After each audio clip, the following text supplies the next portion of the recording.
En este capítulo de Umbrales hablaremos sobre el proyecto Diccionario Biográfico de Costa Rica.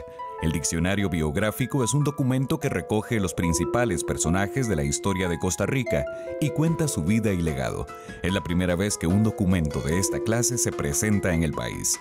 Para conocer más de este tema, la licenciada Ani Umaña conversó con la historiadora Clotilde Obregón Quesada. Clotilde Obregón es una de las historiadoras más destacadas y acuciosas de Costa Rica. Es nieta de don Miguel Obregón Lizano, maestro y escritor, fundador de la Biblioteca Nacional. Clotilde se graduó de licenciada y profesora en Historia y Geografía por la Universidad de Costa Rica y cursó estudios de posgrado en la Escuela de Historia de la Universidad de Puerto Rico. Su trayectoria docente es larga y fructífera. Ha publicado numerosos artículos en revistas y diarios nacionales y extranjeros sobre historia costarricense. Además, fue asesora del Ministerio de Cultura y Juventud. Obtuvo el Premio Nacional Aquileo J. Echeverría en Historia en 1989 y el Premio Cleto González Víquez de Historia de la Academia de Geografía e Historia de Costa Rica también en 1989. Bienvenidos a un nuevo programa de Umbrales. Hoy nuestro tema es muy especial, un diccionario biográfico. Para ello hemos invitado a doña Clotilde Obregón. Bienvenida, doña Clotilde, y muchas gracias por estar con nosotros. Ay, encantada de la invitación. Gracias. Doña Clotilde, cuéntenos un poco, un diccionario biográfico. ¿En qué consiste? ¿Cómo se explica? Bueno, generalmente la gente piensa que un diccionario es el que uno tiene en la casa para buscar nombres, para buscar las palabras, en índice, etcétera. Pero un diccionario biográfico es de los individuos, de aquellas personas que formaron Costa Rica. Tratamos de hacer quiénes son, qué hicieron, como individualizar a cada una de las personas, no solo los más importantes, conquistadores, gobernadores, sino que en los documentos a veces salen algunas mujeres, algunas personas que tuvieron importancia, quién fue esa persona que avisó al gobernador de tales y tales hechos, los documentos dicen cómo se llamaba. Bueno, ponerla. Es decir, dar un contexto de que hay una historia política, una historia económica, una historia social, una historia, qué sé yo, pero también hay la historia de los individuos. Y de que ya una vez puesta en línea todo eso, si logramos todo lo que planeamos hacer, entonces las personas puedan accesar esa información. No solo buscar los avances de investigación que vamos a ir haciendo o que ya hemos hecho sobre el siglo XVI y el siglo XVII, sino que eso, una vez que la universidad la ponga en línea, poder accesarla. Doña Clotilde, qué lindo. Empieza en el siglo XVI la investigación, pero no concluye, es una investigación viva. Es una investigación permanente. Vamos por el siglo XVIII, y naturalmente que de a veces encontramos otra cosa que digo, mira, esto nos faltó el siglo XVII, pues lo podemos incluir, ¿verdad? Cada cual, tal vez en ese avance de investigación no ha salido, pero ya eso lo vamos a meter en la línea. ¿Y cómo se escogieron los personajes para este diccionario?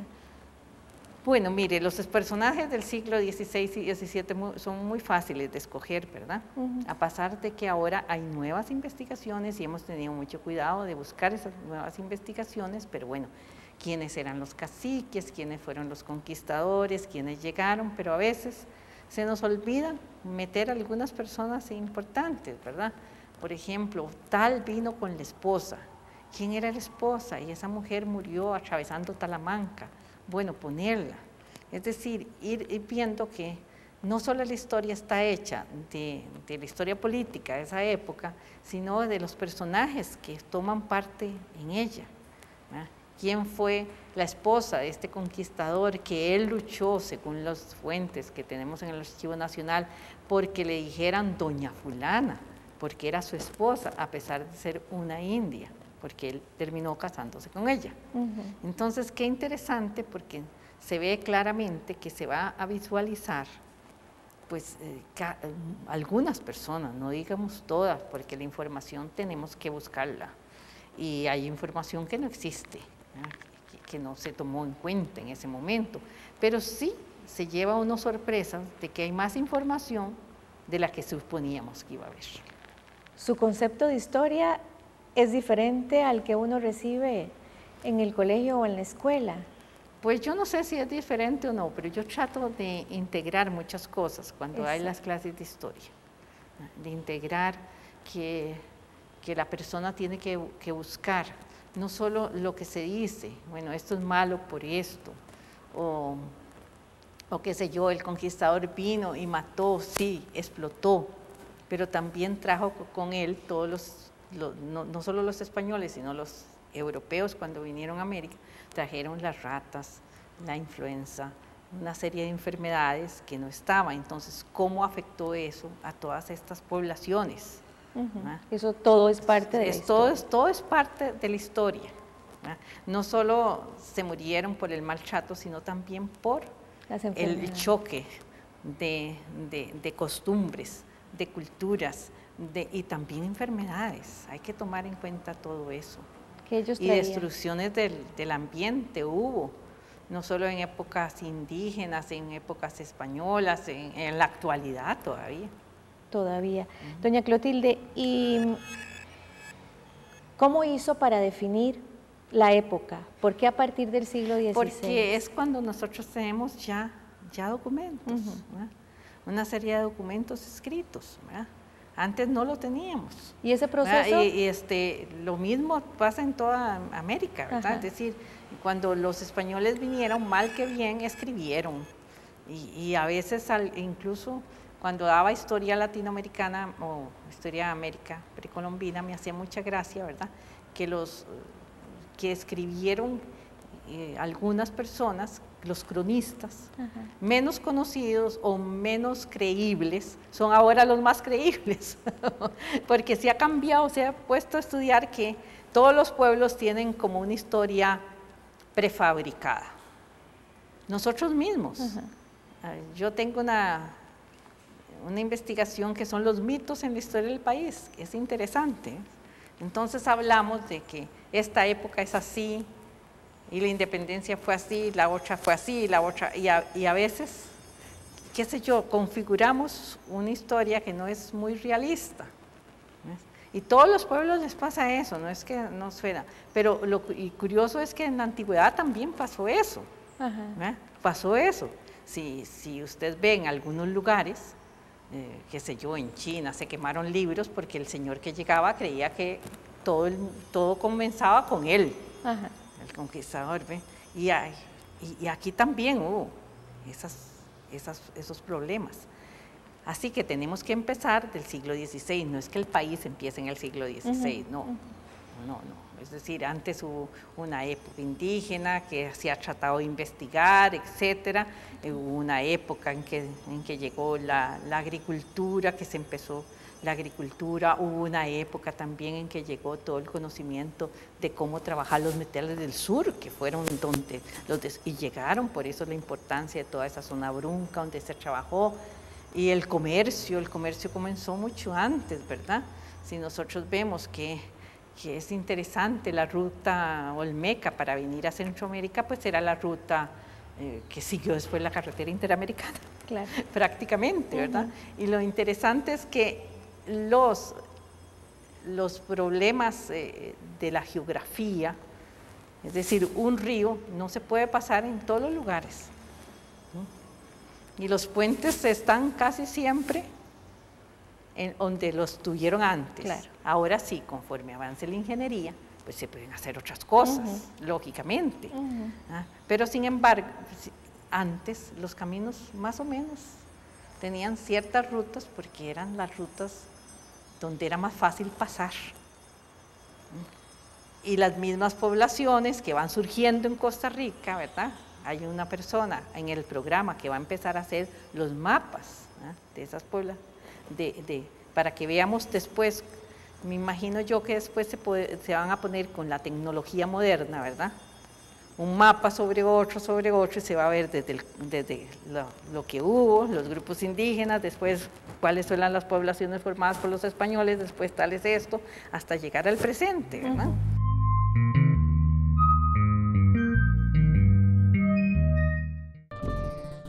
UNED, audiovisuales educativos en Internet. Ingresa a audiovisuales.uned.ac.cr.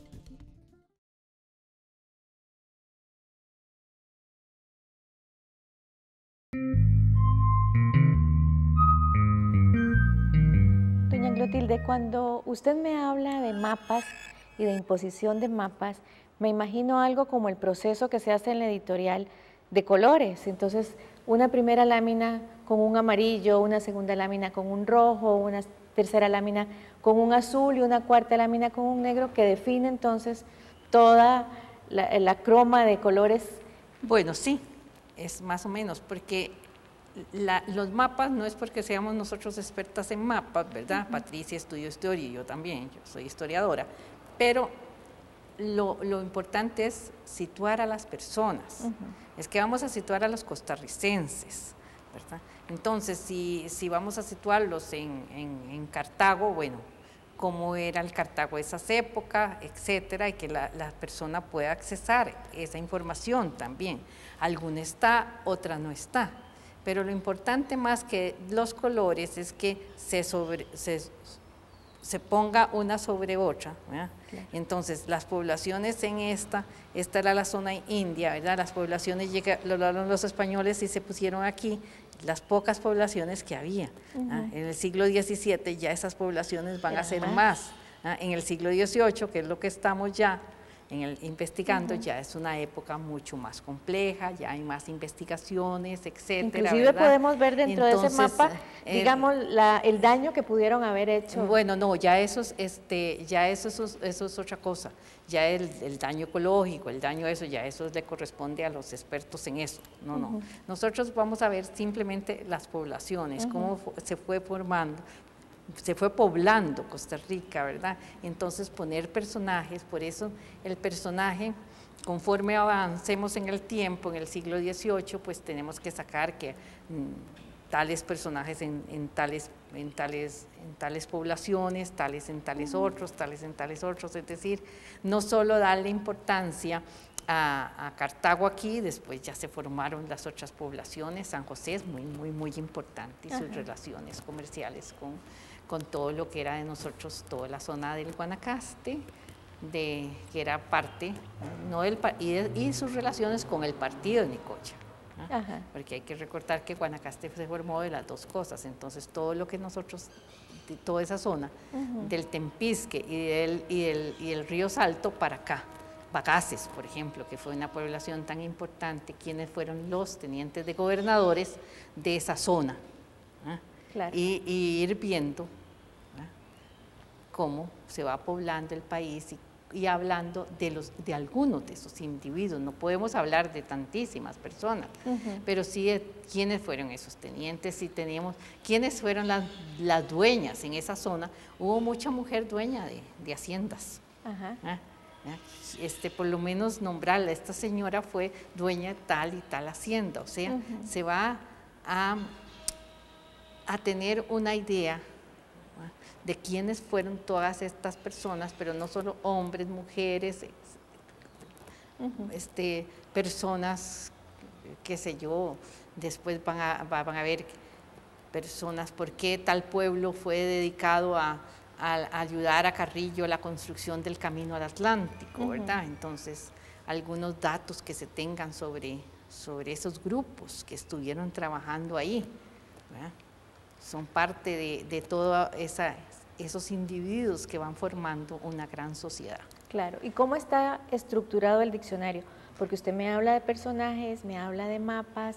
No, es que por ejemplo, no, el mapa no vamos a meter mapas, sino, es decir, el mapa va adelante de eso, pero lo que vamos a hablar es de poner San José, Cartago, ¿no? Esparta, Esparza. Bueno, ¿cuándo se fundó esto, ¿verdad? Ajá. Y que ustedes la pueden localizar. Bueno, esta es se fundó en el siglo, aquí está, a dónde, la ubicación, etcétera, para eso. Pero lo más importante son los personajes, pero dentro de eso hay que situarlos. Claro. Es que tenemos que situarlos en una Costa Rica que se va formando también. No es la misma Costa Rica que tenemos actualmente. Incluso como cuando hablemos en el siglo XIX, cuando lleguemos al siglo XIX, bueno, cómo va cambiando el mapa físico del país. Nosotros perdemos una parte en el límite con Panamá, en el sureste, y Nicoya termina formando parte, el partido de Nicoya termina formando parte de nosotros, ¿verdad? Pero lo que quiero decir es que muchas veces estos personajes se nos olvida que el avance de Caballón fue Chomes, por ejemplo, para entrar al Valle Central, ¿verdad? Y que ya estábamos en Nicoya. Entonces tenemos que tener una idea exacta de dónde situar esos personajes, para que no sea un personaje que no le diga nada a la persona que consulta. Frío. Que la persona que consulta puede el día de mañana buscar, bueno, este personaje vivió en Nicoya, bueno, vamos a buscar ahí, entre esos que nos pusieron, esa zona, dónde quedaba. Es que hay personas que sí han recorrido el país entero, pero a mí me llama la atención la falta de información que tiene en general el costarricense. No solo la falta de información histórica y la falta de información geográfica. Totalmente. Y eso es lo que yo no quiero que pase, que cuando van buscando esos personajes pueda otro de los programas rápidamente decirnos, bueno, qué es, dónde está, dónde vivía. Y si el muchacho, qué sé yo, el adolescente, el muchacho, los que ya están, toda nuestra población universitaria, quiere información un poquito más detallada, que la encuentre. Por eso en el diccionario, en los avances, bueno, ahora vamos por los avances de investigación, los textos van a ir reducidos. Claro. Pero si la persona tiene mucho interés en saber quién era, entra ya al programa en que vamos a poner muchos detalles sobre ellos. Me dice usted que están creando un programa. Una base de datos. Justamente para que en la computadora uno pueda tener exactamente una base de datos y que el día de mañana, ya cuando ya sea más avanzada, por ejemplo, también una base de datos por profesiones, ¿verdad? Cuando ya en el siglo XIX van viniendo los primeros médicos, dentistas, etcétera, que vayan a ir apareciendo, ¿verdad? Entonces puede buscar uno por especialidad. Exactamente. ¿Cuántos doctores o aquel abogado? Exactamente. No es un censo ni vamos a poner todos los médicos actuales, no. Vamos a poner las personas que hicieron tal cosa, que contribuyeron a tal otra cosa, que hicieron tal otra cosa. Que tienen un papel en la historia. Que tengan un papel. Eso es importante.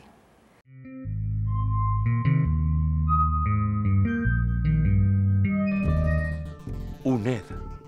Audiovisuales educativos en Internet.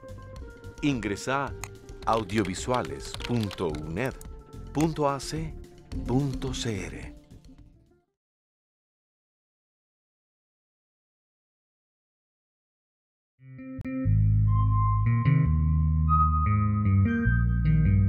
Doña Clotilde, usted como historiadora, ¿cuáles creen que es la causa de la poca memoria histórica que tenemos los costarricenses? Que no se le ha dado importancia. Sobre todo creo que en los últimos años. Creo que hubo un momento en que se trató de superar eso un poco y en realidad nos sentíamos orgullosos de ser costarricenses. Nos sentíamos orgullosos de ser costarricenses. Yo veo que ahora la juventud no tiene ese orgullo. No tiene el orgullo de ser costarricense. Ellos están pensando en qué me pongo, ¿no? Cuál es la moda, qué es lo corriente, qué carro, cómo hablo, Y después hemos perdido también la capacidad de interactuar. El muchacho casi no habla, no se expresa, tiene un pésimo vocabulario. Y yo me pregunto, ¿cuánto entenderá? Tal vez sería interesante hacer un estudio sobre cuánto entenderá la persona, si está consciente de eso. Y en la medida en que eso no se supere, no solo a Costa Rica le está pasando esto, eso es un problema, yo creo, en unos países lo tienen más que otros, pero es un problema mundial, porque, qué sé yo, todo se ve al mismo tiempo, todo se aprende al mismo tiempo, todos quieren disfrutarlo al mismo tiempo. Y entonces hemos perdido ese sentido de que yo soy costarricense y si yo no estudio mi historia, nadie va a estudiar por mí. Y podemos ser un pueblo pequeño, pero hemos tenido valores y hemos tenido gente que investiga y hemos tenido muchas personas capaces. Y nosotros, si no conocemos de esas personas, pues ¿quién las va a conocer? Si el mundo está poblado de millones y millones y millones de personas, ¿verdad? Entonces, eso es, si quiere, la juventud tiene que ser consciente de que ella tiene un pasado para poderse proyectar hacia el futuro. Sin pasado no puede proyectarse hacia el futuro. Y tiene que ser consciente de que no todo estuvo bien, pero tampoco no todo estuvo, es decir, que no todo fue un desastre. Que hubo cosas muy importantes y que eso nos ha permitido teníamos una libertad y una seguridad que la hemos perdido últimamente, porque en la medida que no nos comunicamos y que no podemos expresar lo que nosotros pensamos, perdemos la libertad.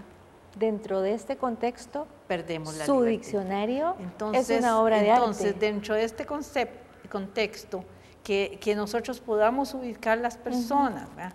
Y el que quiere poner, bueno, esta es la historia económica, y en la historia económica va a aparecer tal y tal personaje, y puedes entrar ahí y decir, bueno, ¿quién es este personaje? ¿Qué fue lo que hizo? ¿De verdad fue tan importante en esta historia? ¿O quién empezó la electrificación del país? ¿Y cómo fue?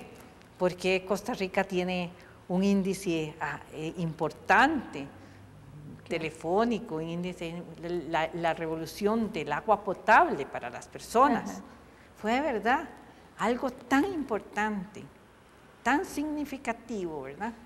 Y entonces, si leen una historia o si están estudiando, ahora que hay tantas materias diferentes de recursos naturales y de todo, bueno, la importancia del agua, pueden ver quién se preocupó por eso y darle a los costarricenses el acceso a ese líquido vital.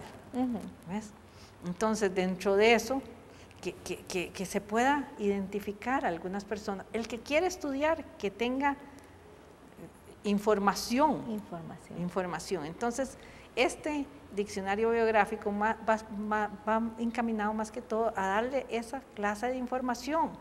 Y por eso es que nunca está abierto, es una información abierta. Claro. Ahí está. A nuevos descubrimientos o a nuevos hechos. Todo eso. Y para que vean que los costarricenses, que siempre hubo gente de valor a través de toda su historia también. Doña Clotilde, yo le hablaba antes a usted de si había encontrado errores y usted me decía que más que eso a usted le interesaban otras cosas. Es que depende de lo que consideras errores. Errores históricos, como usted me dijo ahora, ¿qué importa si nació un 5 o un 7? Lo importante es la persona y lo que hizo. Sí, en realidad, si usted es genealogista, es muy importante saber en qué día naciste. Pero si no lo sos, lo importante es situarte en una época determinada de tu vida. situarlo. Eso es lo más importante, lo que hizo el ser humano. Entonces, para eso hay especialidades. El genealogista tiene que ser muy puntilloso en esos datos que da. Pero si nosotros vamos a hablar de una historia en general, no necesitamos puntualizar tantísimos datos, sino hablar de los hechos en sí. Como la anécdota que me contó ahora de las muchachas que nacieron el mismo día. Ah, sí, exactamente. Que ponen, sí, nacieron, fulano y sutana nació el mismo día. Bueno, pues no, nacieron con 2 días de diferencia. Pero eso se situaron en el momento preciso, lo que quiero decir, ¿ves? Entonces, claro que se va a dar lo más importante, pero nosotros no vamos a estar de tal fecha a tal fecha, sino que nació en tal año y murió en tal año, ¿ves?